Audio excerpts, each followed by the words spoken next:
Bien-aimés dans le Seigneur, shalom, shalom. Rhapsodie des réalités du mardi 30 juin 2026. Notre homme de Dieu, Pasteur Christ, partage avec nous sur le thème « Les démons ne sont pas un facteur ». Alléluia. Notre verset d'ouverture est tiré du livre de Éphésiens 2, verset 6. « Et il nous a ressuscités ensemble et nous a fait asseoir ensemble dans les lieux célestes en Jésus-Christ. » Gloire à Dieu. Établissons quelque chose de très important. Vous n'êtes pas au même niveau que les démons, aussi élevés soient-ils. Vous êtes assis avec Christ dans les lieux célestes. C'est là où vous êtes, c'est là votre position. Il est important que vous compreniez cela. Alors, quand il s'agit d'affronter des démons, ce n'est pas un combat, ce n'est pas une situation où vous continuez à échanger des mots avec eux. Non. Ce n'est pas l'image que donne la parole. Vous ne négociez pas avec les démons, vous les chassez. Le Seigneur Jésus a utilisé les mots les plus forts possibles. Il a dit, « En mon nom, ils chasseront les démons. » Marc 16, verset 17. Chasser signifie chasser, expulser, arracher. Cela donne l'image de retirer quelque chose par force. C'est l'autorité qu'il vous a donnée. Vous devez ordonner aux démons de céder. Et il n'a mis aucune limite. Il n'a pas dit que s'ils sont proches, vous pouvez les chasser, mais s'ils sont loin, vous ne pouvez pas. Non, il vous a donné un nom qui est au-dessus de tout nom, afin qu'au nom de Jésus, tout genou fléchisse dans les cieux, sur la terre et sous la terre. Philippiens 2, verset 10.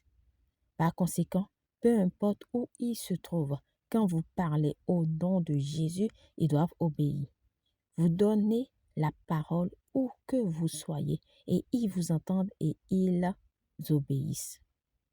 C'est pourquoi Satan et les cohortes de l'enfer ne sont pas du tout un facteur. En fait, quand on vous dit que les démons sont responsables de quelque chose, cela devrait vous faciliter la tâche. Ils comprennent l'autorité. Alléluia. C'est ça la réalité. Vous êtes assis avec Christ. Vous opérez à partir d'un lieu de domination. Par conséquent, refusez d'avoir peur. Refusez de négocier avec les démons. Exercez votre autorité et imposez votre domination sur eux au nom de Jésus. Amen. Alléluia. Confession.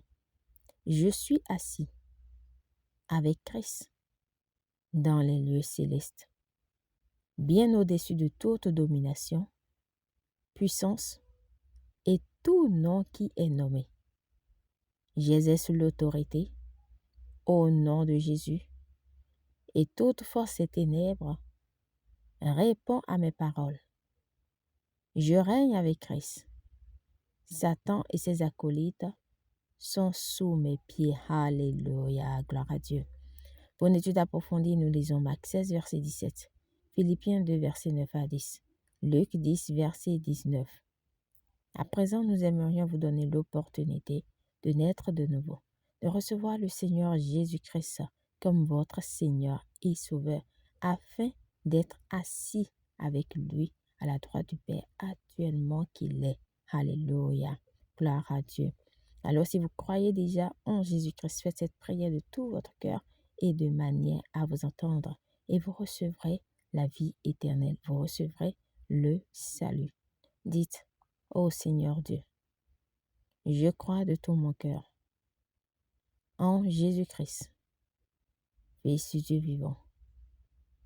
Je crois qu'il est mort pour moi et que Dieu l'a ressuscité des morts. Je crois qu'il est vivant aujourd'hui. Je confesse de ma bouche que Jésus-Christ est le Seigneur de ma vie à partir d'aujourd'hui. Par lui et en son nom, j'ai la vie éternelle. Je suis né de nouveau. Merci Seigneur d'avoir sauvé mon âme. Je suis désormais un enfant de Dieu. Alléluia. Félicitations si vous avez fait cette prière. Vous êtes désormais un enfant de Dieu.